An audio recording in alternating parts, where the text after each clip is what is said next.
Assalamualaikum warahmatullahi wabarakatuh. Sahabat YouTube semuanya, pernah gak sih kalian ketemu orang yang udah ketahuan salah, tapi tingkat percaya dirinya malah lebih tinggi daripada yang benar gitu? Yang kalau ditegur malah balik nanya, emangnya saya salah di mana gitu? Loh Pak, bangunannya aja berdiri di atas tanah yang bukan haknya kok. Ini mirip kayak kita numpang makan di hajatan orang gitu loh. Habis 3 piring, bungkus 2 rantang. Terus pas disuruh pulang, malah bilang, ini rumah saya, juga punya hak dong. Waduh, logikanya lagi liburan kemana nih orang ya? Nah sahabat semuanya, kali ini ada momen yang bikin geleng-geleng kepala, sekaligus bikin ketawa miris ya. Ketika bangunan liar yang berdiri di lokasi terlarang diterbitkan, bukannya introspeksi ya, malah protes habis-habisan. Seolah-olah yang salah itu petugasnya. Padahal kalau sungai bisa ngomong, mungkin dari dulu sudah teriak ya. Tolong saya ini sungai, bukan gang sempit. Dan yang bikin suasana makin panas, Kang Deddy Mulyadi sampai terlihat geram. Melihat perdebatan yang terus berlanjut gitu. Karena menurut beliau, aturan ya aturan gitu. Kalau semua orang boleh membangun sesuka hati, maka besok-besok jangan kaget kalau ada yang bangun rumah di tengah bundaran HI umpamanya ya, terus marah-marah karena mobil lewat di depan terasnya.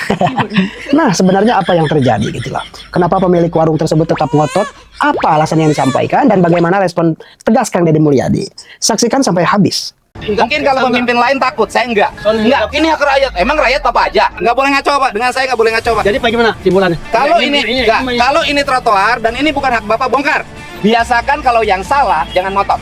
Nih masalahnya begini Pak ya. Apa masalahnya? Bongkar Pak. Warung 3 lokal di atas. Nah, Ya, terus Bapak punya warung berapa? 3 lokal di atas. Terus kita ada mall sebutnya nggak boleh dekat pasar tradisional. Undang-undangnya kan bener kita tahu ya. Jangan nunjuk-nunjuk. Begitu. Jangan nunjuk-nunjuk. Saya nggak bangun mall, Pak. Saya gubernur. Iya Pak Haji ya. Enggak, saya bukan begitu. Saya nggak bangun mall. Oh itu waktu iya Pak. Ya tanya sama yang bangunnya siapa? Ya tanya sama dia, bukan sama saya. Jangan nunjuk-nunjuk sama saya, Bapak. Nggak boleh gitu. Kan dikutak-katik mau bongkar. Bukan nggak dikutak-katik. Ini haknya hak siapa? Saya nanya. Lah hak rakyat. Enggak. Pemda kalau nggak ada rakyat nggak jadi Pemda. Ngomongnya jangan begitu. Ini hak pejalan kaki, ini trotoar. Lah iya jadi Ini hak trotoar. Kalau hak rakyat, seluruh rakyat Bekasi bangun di sini. Iya. Nggak boleh ngaco, Pak. Dengan saya nggak boleh ngaco, Pak. Jadi bagaimana simpulannya? Kalau ini trotoar dan ini bukan hak Bapak, bongkar. Apa ini? Bongkar udah dibongkar. Belum. Nah itu udah Kelar, Pak. Saya nanya, Bapak bangun di sini alas haknya apa? Alas haknya apa Bapak bangun di sini? Alas haknya? Iya. Lah saya Sertifikatnya atas nama Bapak? Nah, iya. Jadi Saya nanya. waktu SGS dibangun ini Enggak, saya nanya. Iya. Ini sertifikatnya atas nama siapa? saya. Ini atas nama Bapak? Iya. Ini atas nama Bapak? Enggak ada sertifikat udah atas nama. Ini siapa? Ini punya siapa? Ya ini mah enggak punya pemerintah dah, pemerintah. Iya. Kan numpang di sini. Ya makanya Bapak numpang. Lah iya. Nah sekarang pemerintahnya mau tertibin. Iya terlihat. Ya kan? Iya, maksudnya Kalau yang punya mundur, Lah udah enggak bisa mundur lagi, Pak. Ini udah ya nggak bisa mundur lagi, geser nggak di sini. Nanti geser ke pasar. Iya. Pasar kan kita mau renovasi. Iya, benar. nanti Iya, betul. Jadi gini, Pak. mohon maaf. Biasakan kalau yang salah jangan ngotot.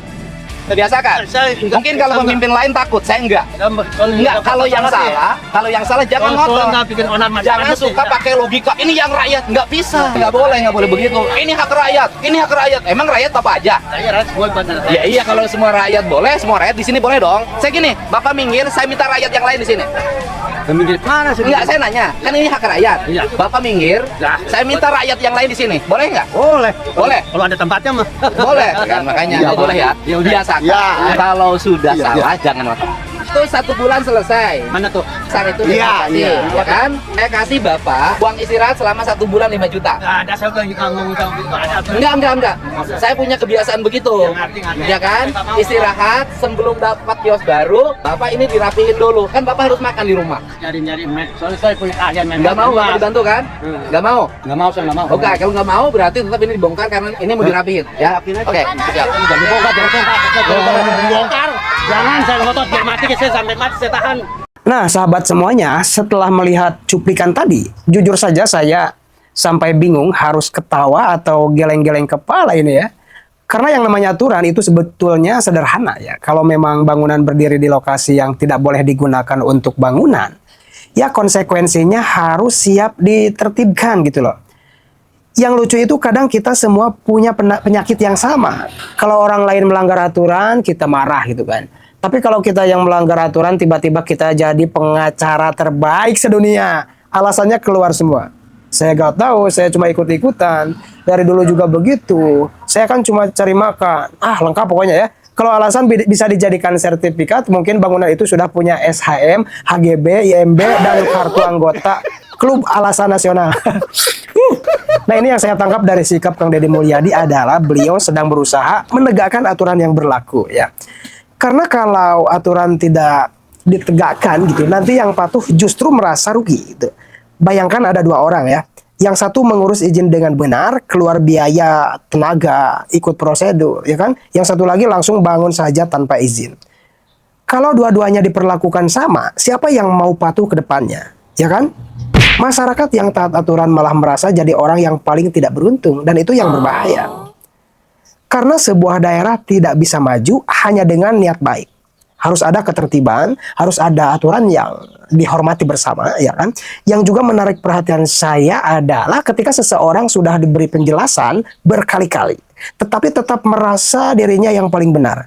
Wah, ini levelnya sudah bukan kronis lagi. Ini masuk kategori anti kalah nih. Apapun penjelasannya, jawabannya tetap sama. Dikasih data, nolak. Dikasih bukti, nolak. Dikasih penjelasan, nolak. Kalau perlu dikasih peta lokasi ya, mungkin disalahkan juga petanya. Tapi kita juga harus melihat persoalan ini secara bijak ya. Karena di balik bangunan yang ditertibkan itu kan, ada orang yang mencari nafkah, ya, ada keluarga yang bergantung pada usaha tersebut. Karena itu pemerintah juga perlu memastikan proses penertiban dilakukan secara manusiawi dan solusi terbaik sesuai aturan yang ada gitu. Jadi jangan sampai pembahasannya berubah menjadi saling membenci ya.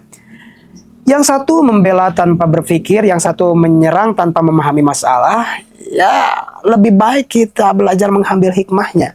Bahwa hak selalu berjalan berdampingan dengan kewajiban. Kalau kita ingin mendapatkan hak, kita juga harus siap mentaati aturan. Karena negara ini tidak bisa berjalan kalau semuanya hanya menuntut hak tanpa menjalankan kewajiban. Dan yang paling penting, kalau suatu saat kita memang melakukan kesalahan, tidak ada salahnya mengakuinya. Percayalah ya, mengucapkan kalimat iya saya salah biasanya jauh lebih ringan daripada harus mencari 1000 alasan untuk membenarkan sesuatu yang memang sudah jelas salah. Nah sahabat semuanya, itulah reaksi dan pendapat saya mengenai peristiwa yang sedang ramai diperbincangkan ini. Kalau menurut kalian bagaimana? Apakah tindakan penertiban tersebut sudah tepat ataukah ada hal lain yang perlu menjadi perhatian? Silakan tulis pada kolom komentar. Tapi ingat, tetap santun, sopan, dan jangan saling menghina. Karena perbedaan pendapat itu biasa. Yang tidak biasa itu ketika utang sudah 5 tahun, orangnya masih update status liburan tiap minggu.